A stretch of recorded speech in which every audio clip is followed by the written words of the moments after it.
assalamu alaikum wa rahmatullahi wa barakatuh. 자, 계속해서 꾸란과 관련된 여러 의심, 문제제기에 관해서 알아보도록 하겠습니다.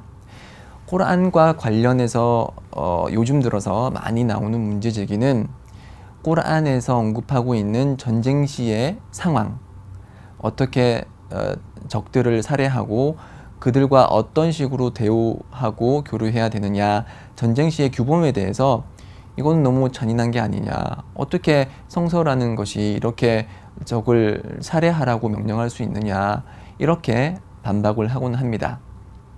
자, 우선 꾸란에는 이런 전쟁에 관련한 여러 규범을 가지고 있는 것이 사실이고요.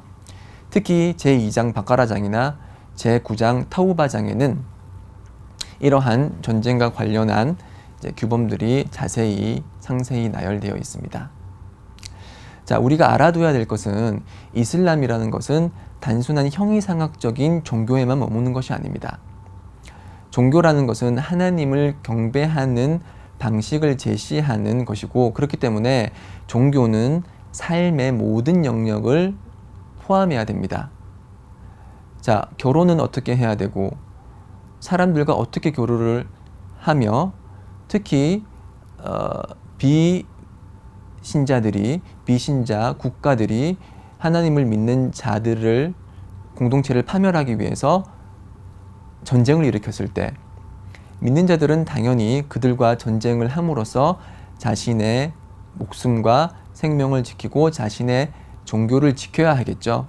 그렇기 때문에 꾸란에서는 전쟁과 관련된 여러 구절들이 발견되고 있습니다. 그렇기 때문에 아주 현실적인 규범을 제시하는 것이 바로 이슬람이라고 할 수 있겠죠. 반면 성경은 어떤가요? 특히 신약에 보면은 원수를 사랑하라고 돼 있죠. 그렇죠? 원수가 저희 나라를 예를 들어서 이슬람 국가를 침략을 했을 때 원수를 사랑해야 되나요? 그래서 들어오면은 반갑습니다, 원수님 사랑합니다, 그렇게 얘기를 할까요? 신약에서 예수가 뭐라고 얘기하고 있죠? 한쪽 뺨을 맞으면은 다른 쪽 뺨도 내밀라 했습니다. 자, 적이 쳐들어왔을 때 나의 사랑하는 어머니가 적의 손에 의해서 살해되면, 그래요, 그러면 아버지도 살해해 주세요, 그렇게 얘기할까요? 그게 진정으로 믿는 자가 형성한 공동체를 지키는 길이고, 그것이 하나님의 말씀을 드높이는 길인가요? 그렇진 않죠. 적이 들어오면 적과 맞서 싸우는 것이 믿는 자의 모습입니다. 그렇기 때문에 이슬람에서는 예수 시절에 내려졌던 한쪽 뺨을 맞으면 한쪽 뺨을 내밀라 라는 것은 평화로운 상황 때, 그리고 전쟁이나 기타 상황에 의해서 목숨이 위협받는 상황이 아닐 때나 적용할 수 있는 그런 규정으로 보고 있고요. 실제로 전쟁이 발생할 때는 그렇지 않습니다. 전쟁이라는 게 뭐죠? 양 집단의 상대 집단의 파멸을 목적으로 일으키는 행위들을 말하는 것이죠. 그렇기 때문에 꾸란에서 얘기하고 있는 것처럼 전쟁이 발생했을 때는 상대 불신자에 대해서 아주 커다란 분투를 벌이면서 그들과 맞서 싸워야 되는 것입니다. 그렇기 때문에 이제 지하드라는 것은 꾸란에서 언급되고 있다고 해서 그것이 비난받을 일이 아니고, 실제로는 아주 현실적이고 이제 믿는 자의 공동체를 형성할 수 있는 토대가 되는 그런 소중한 구절들이라고 할 수가 있습니다.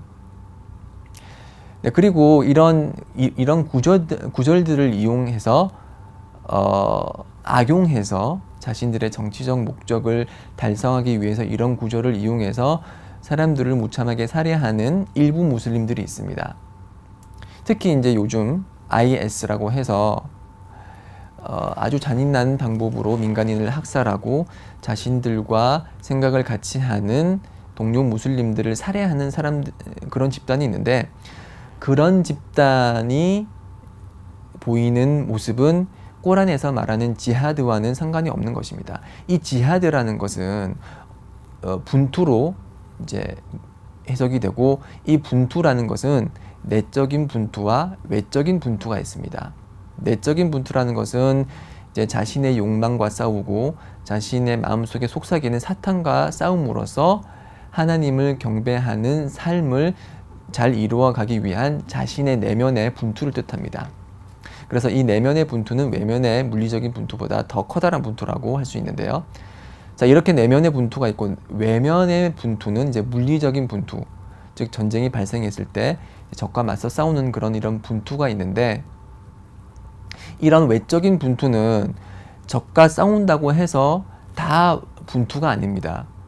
이 분투가 성립되는 조건들이 있는데요. 이 조건들을 만족해야지만 하나님의 기쁨을 사고 천국에서 높은 위치에 있을 수 있습니다.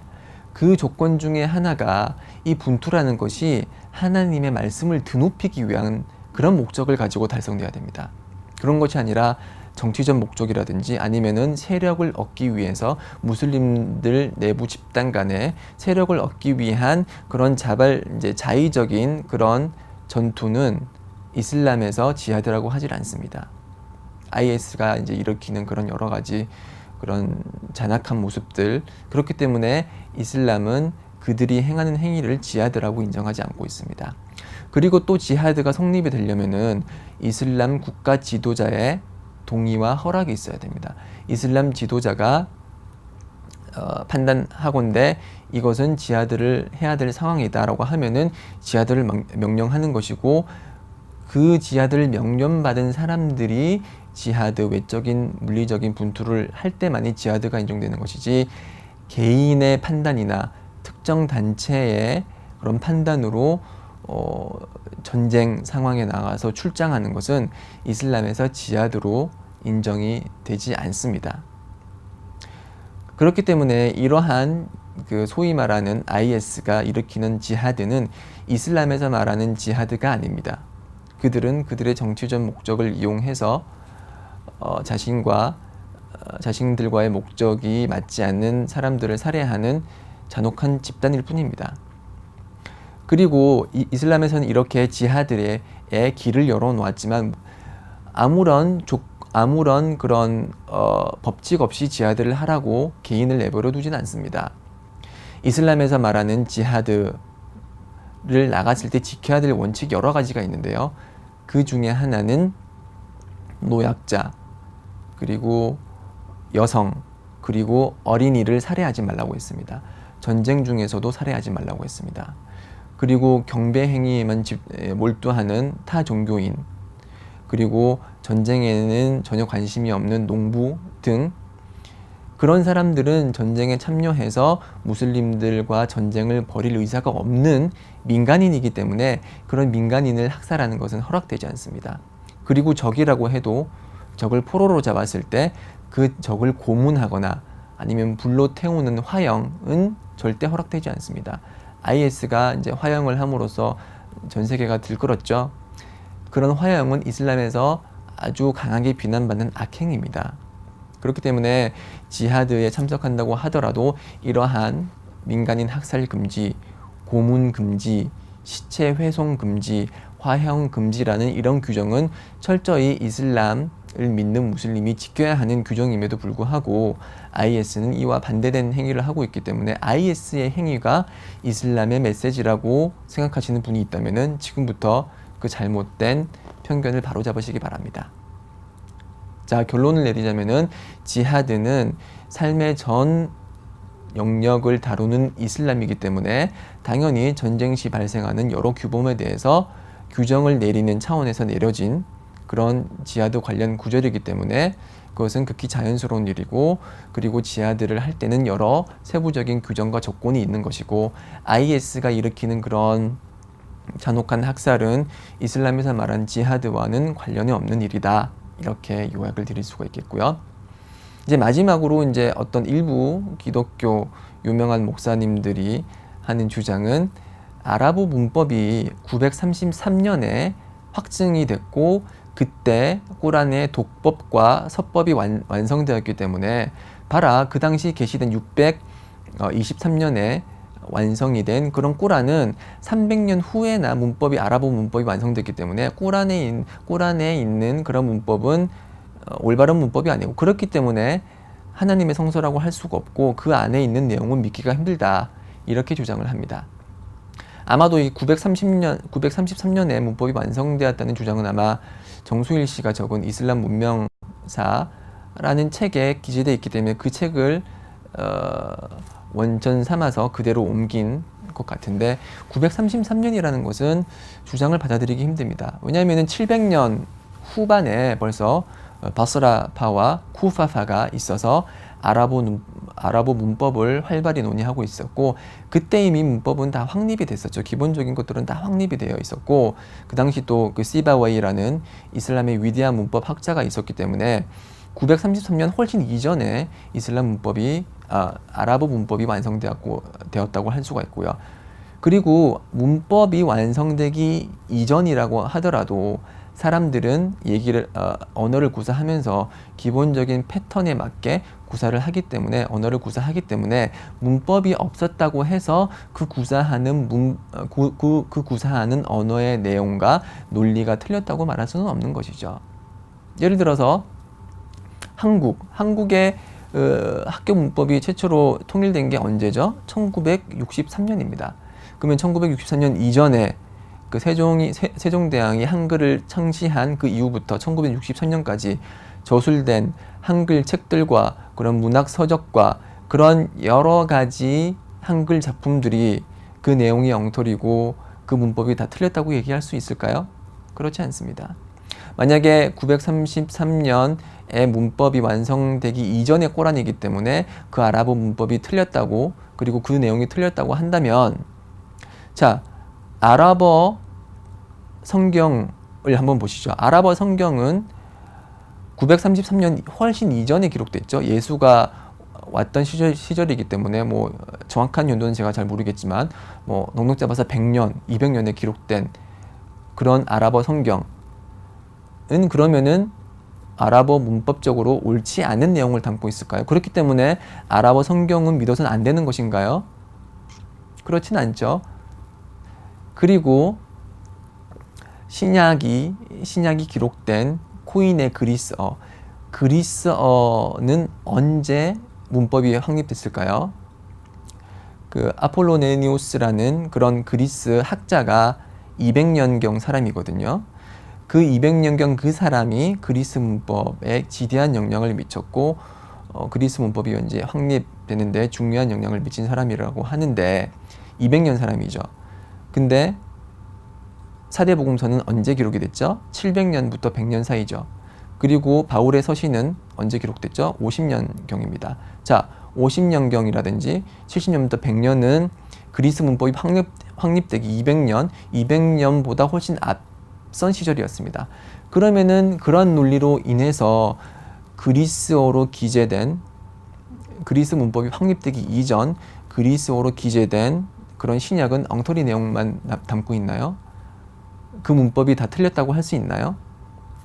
그 문법이 틀렸기 때문에 그 내용을 신뢰할 수 없다고 할 수 있나요? 그렇진 않죠. 마찬가지입니다.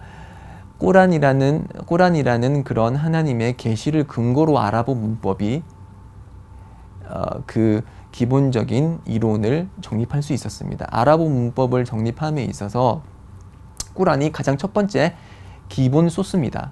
자, 이렇게 기본 원천을 꼬란으로 해서 완성된 그 아랍어 문법이 정립되지 않고 그 용어가 통일되지 않고 그렇다고 해서 꼬란이 부정될 수 있을까요? 이건 마치 어머니가 낳은 아들이 있는데 그 아들이 커가지고 말하기를 내가 태어나지 않았던 어머니는 가치가 없는 존재야. 왜냐면 내가 태어나지 않았으니까 라고 말하는 것과 똑같습니다.